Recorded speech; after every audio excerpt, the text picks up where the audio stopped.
ஒரு அடர்ந்த அழகான காட்டில் ஒரு சிங்க குடும்பம் சந்தோஷமாக வாழ்ந்து வந்தது. அப்பா சிங்கம், அம்மா சிங்கம்மா மற்றும் 2 குட்டி சிங்கங்கள். அந்த காடு அமைதியும் அன்பும் நிறைந்த இடம். ஒவ்வொரு நாளும் குட்டி சிங்கங்கள் விளையாடி மகிழ்ந்தன. ஒரு நாள் அந்த காட்டின் ஓரத்தில் ஒரு சின்ன நரிக்குட்டி பயத்தோடு தனியாக அமர்ந்து கொண்டிருந்தது. அதன் கண்களில் பயமும் சோகமும் தெரிந்தது. அப்பா சிங்கம் அதை கவனித்தார். எதிரி என்றே பார்க்காமல் அந்த நரிக்குட்டியை மெதுவாக அருகில் அழைத்தார். பாதுகாப்பாக இருப்பதை உணர்ந்த நரிக்குட்டி சிங்கத்தின் அருகில் அமர்ந்தது. அப்போதிருந்து நரிக்குட்டி சிங்க குடும்பத்தோடு ஒரு நண்பனாக வாழ ஆரம்பித்தது.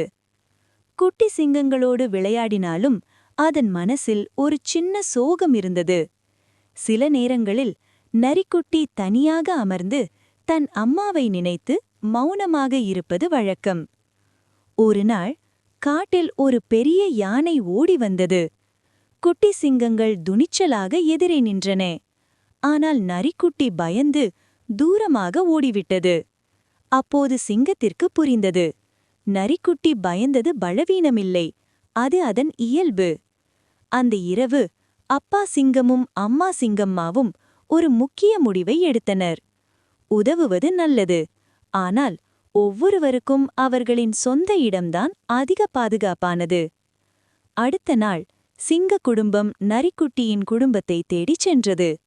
பல நேரம் தேடிய பிறகு நரி அம்மாவை கண்டுபிடித்தார்கள்.